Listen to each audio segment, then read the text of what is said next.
Berpolemik dan ditolak ID, begini plus minus UU Kesehatan dan dampaknya ke masyarakat. DPR RI telah mengesahkan rancangan Undang-Undang RUU Kesehatan menjadi Undang-Undang Kesehatan pada Selasa, 11 Juli 2023. Meski telah disahkan, UU Kesehatan tetap berpolemik dan ditolak berbagai kalangan, termasuk Ikatan Dokter Indonesia atau IDI. Beberapa hal yang dikhawatirkan masyarakat dan kelompok profesi kesehatan dari UU Kesehatan yang baru disahkan ini antara lain. 1. Penghilangan mandatory spending. Ketua Umum Ikatan Dokter Indonesia, IDI, Muhammad Adib Humaidi menyebut penghapusan mandatory spending akan semakin membebani biaya kesehatan yang ditanggung masyarakat. Alasannya, peningkatan kualitas kesehatan tidak bisa diharapkan kepada program yang dilakukan pemerintah daerah. Hilangnya mandatory spending juga dinilai akan memengaruhi banyak pelayanan dasar di fasilitas kesehatan daerah. 2. Dokter asing leluasa masuk RI. Praktik dokter asing leluasa masuk ke Indonesia dan bisa dilakukan tanpa melalui organisasi profesi. Dokter asing masuk tidak perlu diperiksa lagi, misal oleh Ikatan Dokter Indonesia atau Ikatan Dokter Gigi Indonesia. 3. Hasil penelitian untuk kepentingan asing. UU Kesehatan membolehkan hasil penelitian dari kedokteran bisa digunakan untuk kepentingan penelitian asing. Sementara itu, dari perubahan UU Kesehatan, ada beberapa penyempurnaan yang dilakukan. Kepala Biro Komunikasi dan Pelayanan Publik Kementerian Kesehatan, Dr. Siti Nadia Tarmizi, M.Epid menguraikan beberapa dampak positif dari UU Kesehatan yang baru disahkan, yakni 1. Obat dan alkes berpotensi lebih murah. Sektor farmasi dan alkes saat ini secara signifikan masih bergantung pada impor. Sekitar 90% bahan baku obat untuk produksi farmasi lokal masih diimpor dan 88% transaksi alat kesehatan tahun 2019 hingga 2020 di e-katalog merupakan produk impor. UU Kesehatan disebut bakal membuat alat kesehatan, alkes, dan obat menjadi lebih murah di Indonesia. Undang-Undang Kesehatan yang baru disahkan memprioritaskan penggunaan bahan baku dan produk dalam negeri, pemberian insentif kepada industri yang melakukan penelitian, pengembangan, dan produksi dalam negeri.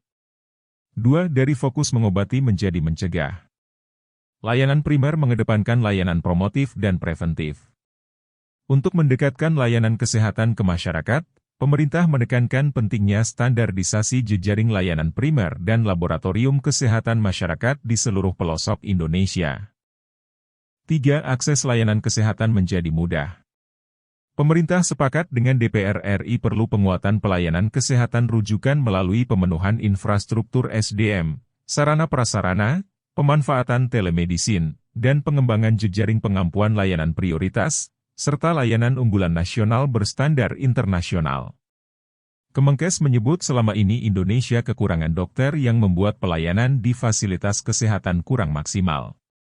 Akibatnya, banyak masyarakat yang harus dirujuk ke luar provinsi untuk mendapatkan penanganan kesehatan.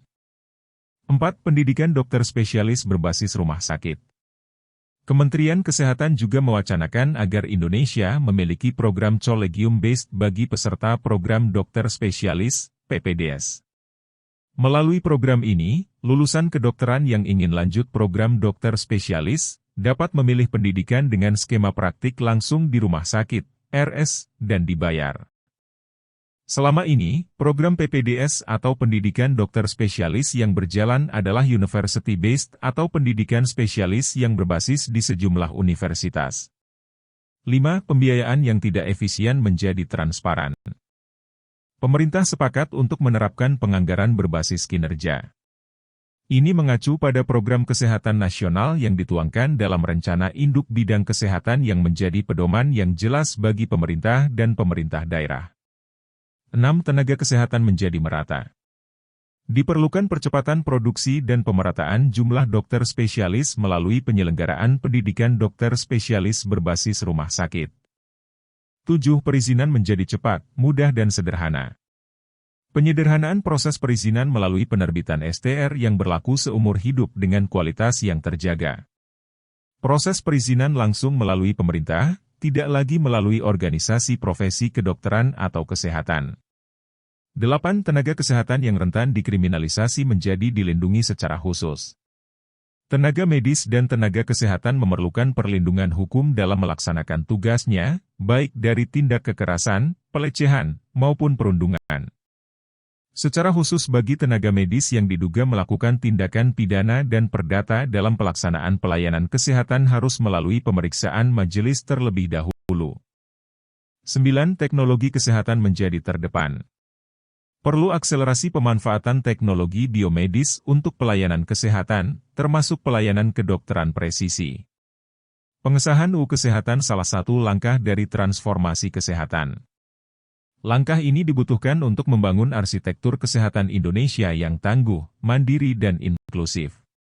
Menteri Kesehatan RI Budi Gunadi Sadikin mengatakan pengesahan RUU Kesehatan menjadi awal yang baru untuk membangun kembali sistem kesehatan yang tangguh di seluruh Indonesia, tidak terkecuali di daerah terpencil, tertinggal, di perbatasan, maupun kepulauan.